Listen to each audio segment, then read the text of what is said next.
घर में शादी की तैयारियां जोरों शोरों से चल रही थी। बारात आने के केवल 9 दिन रह गए थे और इसी बीच बेटी की मां का दिल होने वाले दामाद पर आ गया। 9 दिन पहले, शादी से 9 दिन पहले, ठीक 9 दिन पहले, सास अपने होने वाले दामाद को लेकर भाग गई। यह मामला अलीगढ़ के थाना मंडराक क्षेत्र के गांव मनोहरपुर का है, जहां जितेंद्र का परिवार रहता है। जितेंद्र ने राहुल नाम के एक युवक के साथ अपनी बेटी की शादी तय की थी और 16 अप्रैल को दोनों की शादी आनी थी, बारात आनी थी। लेकिन इससे पहले जो जितेंद्र की पत्नी है, यानी कि बेटी की मां अनीता देवी, उसका दिल अपने होने वाले दामाद पर आ गया। दोनों के बीच फ़ोन पर बातचीत होने लगी, प्रेम प्रसंग बढ़ गया और नौबत यहाँ तक आ गई कि जो है सास अपने दामाद के संग भाग गई। बताया जाता है कि राहुल इतनी बात अपनी होने वाली पत्नी के साथ भी नहीं करता था जितनी बातें अपनी सास के साथ फ़ोन पर किया करता था। दोनों के बीच कई घंटे तक लगातार बातें होती रहती थी। हालांकि पति का तो यहाँ तक कहना है कि 24 घंटे में लगभग 18-20 घंटे उसकी पत्नी दामाद राहुल से बातें किया करती थी फ़ोन पर। लेकिन उसे यह यकीन नहीं था कि एक माँ और बेटे जैसे पवित्र रिश्ते में ऐसा भी कुछ संभव हो सकता है। बिल्कुल भी यह शक नहीं था। जितेंद्र ने बताया कि कुछ दिन पहले ही उसकी पत्नी राहुल की तबीयत ख़राब होने की बात कहते हुए दामाद के घर चली गई थी और करीब 5 दिन वहाँ पर रही थी, जिसके बाद राहुल ही गांव उसे छोड़ने के लिए आया था। लेकिन तब तक भी उसको अपनी पत्नी पर बिल्कुल भी ज़रा सा भी शक नहीं था। पति जितेंद्र के अनुसार दामाद के घर से आने के अगले ही दिन उसकी पत्नी अनीता देवी ने उसे अपनी बहन के यहाँ शादी का कार्ड देने के लिए उत्तराखंड भेज दिया और जैसे ही वहाँ पहुँचा तो अनीता ने अपनी बहन को यह कहा कि इनको आज रात वहीं पर रोक लेना और इन्होंने खाना भी नहीं खाया है और अगले दिन इनको भेज देना। लेकिन जितेंद्र वापस आ गया और वापस आकर देखा तो घर पर उसकी पत्नी नहीं थी। थाने में गुमशुदगी दर्ज कराई गई, लेकिन कोई कामयाबी नहीं मिली। उसके बाद अपनी पत्नी को फ़ोन मिलाया, पत्नी ने फ़ोन नहीं उठाया। उसके बाद दामाद को फ़ोन मिलाया, दामाद ने फ़ोन नहीं उठाया। जितेंद्र ने बताया कि कई बार ट्राई करने के बाद उसके दामाद ने फ़ोन उठाया और उसे कहा कि अपनी पत्नी को अब भूल जाओ और वह कभी नहीं लौटेगी और अगर ज़्यादा कुछ किया तो तुम्हारा घर वीरान कर दूंगा। यह आरोप जितेंद्र ने अपने दामाद पर लगाए हैं। जितेंद्र ने यह भी बताया कि महिला अपने साथ बेटी के संग शादी के लिए रखे गए करीब 5 लाख रुपए के गहने और 3 लाख रुपए कैश भी अपने साथ ले गई है। पुलिस दोनों को तलाश कर रही है। हालांकि जितेंद्र का कहना है कि अब उसको उसकी पत्नी नहीं चाहिए, वो है केवल उसका सामान वापस करा दे, जो गहने उठाकर ले गई है, बेटी की शादी के लिए रखे हुए और कैश ले गई है, उसे केवल वो चाहिए हैं और उसे अपनी पत्नी से अब कोई रिश्ता नहीं रखना है। पुलिस दोनों की तलाश कर रही है। हालांकि अभी तक दोनों का कोई सुराग नहीं लग पाया है। बताया जाता है कि लोकेशन उनकी उत्तराखंड में मिली है। जी, ये रिश्ता तो बिना कांटेक्ट के नहीं होता है, डायरेक्ट नहीं होता है, कोई न कोई जैक लगानी पड़ती है। तो एक मौसी का, पड़ोस की मौसी का लड़का था, उससे मेरा कांटेक्ट हुआ। मैं बोला भाई शादी बेटी योग्य है, कोई लड़का आपकी नज़र में हो तो बताना। ठीक है। उसने हमें लड़का बताया जी। इसी रक्षाबंधन की बात थी जो निकला हुआ है रक्षाबंधन। अच्छा, रक्षाबंधन पे लड़का बता दिया। तो जैसे हम वहाँ गए तो लड़के को देख के रिश्ता हमने मंजूर कर लिया था। उसके बाद में रिश्ते को 7 महीने हो गए। हाँ। तो ये लड़का 3 महीने से बीवी से बात करता था। मुझे कुछ शक भी हुआ। अच्छा, एक चीज़ मैं इसमें पूछना चाहूँगा, जैसे जब रिश्ता हुआ, रिश्ते का आप पक्के करके आए जी, तो इसमें जो बात होती है कि नंबर कैसे मिला उसको, उसने आपसे मांगा नंबर या किस तरीके से, मोबाइल का क्या इसमें वो था रोल के किसने मोबाइल किसको दिया, थोड़ा सा उस पर ही बताएं। जी, मोबाइल मैंने और मेरी पत्नी ने अभी इसी महीने में 1 तारीख को दिलाया था। इनको दिलाया था? उसने रिक्वेस्ट मांगी थी कि पापा जी मेरा मोबाइल ख़राब हो गया, एक मुझे मोबाइल दे देना। हाँ। मैंने कहा जी शादी के बाद दे दें, कि नहीं मेरे पास मोबाइल जो है फ़िलहाल वो ख़राब हो चुका है, आप मुझे एक मोबाइल दे दीजिए। तो इसी महीने में 1 तारीख को मैंने मोबाइल दिलाया उसे। हाँ।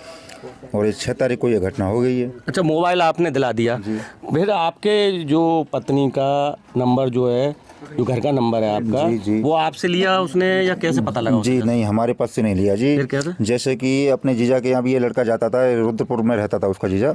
उसका मेहंदी वगैरह का काम है। हाँ। तो वहाँ पे ये लड़का गया था मेहंदी लगाने के लिए, तो उसके मोबाइल में से ये 3 महीने पहले नंबर निकाल के लाया था। तो यानी कि जीजा जो है लड़के उसके का उन्होंने जीजा। फोन किया थे यहाँ पे? हाँ, उसके लड़के के जीजा ने 1-2 बार बात करी थी। कोई बात नहीं है, रिश्तेदारी हो गई तो बातचीत होती है। जी। तो उस लड़के के पास नंबर नहीं था हमारे घर का। हाँ।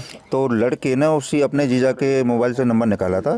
तो मेरी पत्नी से धीरे धीरे 3 महीने से बात करता रहा था, लड़की से नहीं करता था। अच्छा, अगर बात आती है तो ये जो है कितने घंटे बात करता होगा? जैसे कि कई बार चल रहा है कि 20 घंटे, 15 घंटे, 22 घंटे, कितने घंटे? जैसे कि स्टार्टिंग में तो 2 घंटे 4 घंटे स्टार्टिंग में, मैंने भी जैसे बेंगलोर से मैं बाहर रहता हूँ, मैंने भी कॉन्टेक्ट कराया तो 2-4 घंटे बात स्टार्टिंग में होती रहेंगी थी। तो जैसे दिन आगे बढ़ते गए, महीने टाइम होता गया, 2 महीने या 2.5 महीने 3 महीने तक, ये 3 महीने लास्ट हो गया। तो ये बातें बढ़ती गई, मैं बता रहा हूँ 24 घंटे में 20 या 22 घंटे तक रेगुलर चल रही थी। मुझे कुछ डाउट हुआ था तो मैंने एकदम बोला नहीं था, क्योंकि शादी सामने आ चुकी थी, इसकी वजह से मैं चुप रहा था। और फिर शकबाजी मैंने इसलिए नहीं करी कि चलो एक माँ बेटे का, हाँ सही है, पवित्र दामाद और एक सास, तो माँ बेटे का रिश्ता एक पवित्र है, उसकी वजह से मैंने कुछ रिवोर्स नहीं लिया उसमें। अच्छा, जैसे कि जब अब आप बेंगलोर रहते हैं जी, तो क्या काम करते हैं वहाँ पे? जी, वहाँ बिजनेस हमारा कपड़े का फेरी करते हैं। अच्छा, तो वहाँ से आप कब आए और फिर आपने जैसे कार्ड वार्ड छपवाए, कब छपवाए, कि थोड़ा सा तैयारियों के बारे में जी, बताएं। कार्ड ये 30 तारीख को आए थे मेरे पास। अच्छा जी, तो वहाँ से आप बेंगलोर से कब आए, जैसे तैयारी के लिए? बेंगलोर से तैयारी के लिए इसी महीने में आ गया हूँ मैं, मार्च में लास्ट में। अच्छा। आने के बाद कार्ड भी छपा दिए, कार्ड बंटवाने भी स्टार्ट हो गए, कार्ड पूरे भी बट चुके थे। हाँ। अच्छा, जैसा कि आपने बेटी की जो शादी के लिए गहने हों या रुपए पैसे हों तो उनका भी इंतजाम किया और उसको घर में रखा, जी, है ना? जी। तो अब उस दिन की बात बताइए, जैसे कि आप गए थे कहीं पर कार्ड देने के लिए, जो कुछ बताया गया मीडिया रिपोर्ट्स के अनुसार, तो वो क्या बात थी, कहाँ गए थे और किस तरीके से जो है आपकी पत्नी वो यहाँ से गई? जी, मुझे खुद ही उन्होंने भेजा था, मेरे अपनी बहन के यहाँ भेजा था। बहन के यहाँ निमंत्रण देने आप जाओगे। मैंने बोला मेरे छोटे भाई को भेज रहा हूँ, कि नहीं उनको दूसरी जगह भेज दीजिए, मेरी बहन के यहाँ आपको जाना होगा। तो जैसे उन्होंने बोला तो मैं सुबह यहाँ से निकला हूँ, मैं बोल के गया हूँ शाम को मैं रिटर्न आ जाऊँगा। सही है, वो तो है। शाम को जैसे मैं आया हूँ वो मेरे आने से पहले फरार है। अच्छा, नहीं तो आप मतलब एक चीज़ और जैसे बात आई थी कि क्या आपकी पत्नी ने कुछ वहाँ अपनी बहन के पास कहा था कि इन्हें रोक लेना या कुछ ऐसा कुछ हुआ था? जी, जैसे इसकी बहन के पास मैं पहुँचा था तो वहाँ से मैं बहन के पास इसकी 10 मिनट बैठ के कार्ड देने के बाद मैं निकल चुका हूँ, क्योंकि मुझे गाँव रिटर्न आना था। तो अपने बहन के पास फ़ोन लगाया मेरे आने के बाद कि तेरे जीजा जी सुबह खाना खा के नहीं गए हैं, इनको खाना खिलाना और आज आने मत देना, आज वहीं रोक लेना। अच्छा, रोक लेने की कही? हाँ ठीक है। तो आप रुके नहीं? मैं रुका नहीं, इसकी बहन ने बोला, वो तो निकल गए यहाँ से। फिर आप कहाँ गए उसके बाद? उसके बाद मैं घवाना निकल गया। घवाना से जैसे मैं आया हूँ तो मुझे यहाँ घर पर नहीं मिली। अच्छा, जो क्योंकि आपके यहाँ पर बच्चे होंगे उस समय, जी, आपकी बेटी होगी, आपके बेटे होंगे, तो उन्होंने क्या बताया कि मतलब वो कैसे गई और क्या बहाने बना के क्या? जी, मैं जैसे आते ही बच्चों ने बोला पापा मम्मी 4:30 बजे से घर पे नहीं है। तो मैंने बोला बेटे कहाँ गई है? कि पता नहीं। तिजोरी की चाबी मेरी बेटी के पास थी, जिसमें सामान जेवरात पैसे कैश पूरा रखा हुआ था। ठीक है। तो बच्ची के पास से चाबी लेके और बच्चों को भैंस के पास भेज दिया कि चारा डाल के आ जाओ। उसके बाद बच्ची को बोल दिया कि काफ़ी देर बाद आना, चारा डाल के पानी आनी पिला के पूरे काम करके जब ही आना, जब तक उससे पहले जल्दी मत आ जाना।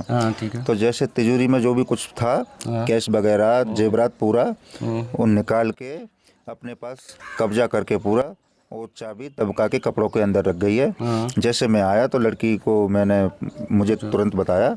उसके बाद मैंने छानबीन करी, रात को भी जानकारी ली कि इधर उधर किधर है क्या है। ये व्यक्ति सही बात है। हाँ, तो कहीं जानकारी उसकी नहीं मिली। अच्छा, जैसे कि जब आपको पता लगा होगा यहाँ से चली गई तो सबसे पहला काम आदमी वही करता है कि उनके फ़ोन नंबर मिलाता है या उनसे जो मिलने जुलने वाले होते हैं उनके फ़ोन नंबर मिलाता है।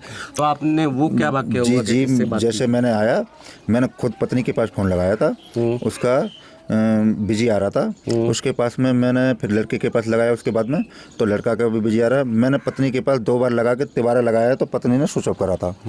उसके बाद लड़के को लगाया तो लड़के ने फिर रिसीव कर लिया मेरा फ़ोन। अच्छा। मैंने बोला भाई कहाँ है, तुमने बुलाई है, कहाँ बुलाई है, क्या मतलब है तुम्हारा?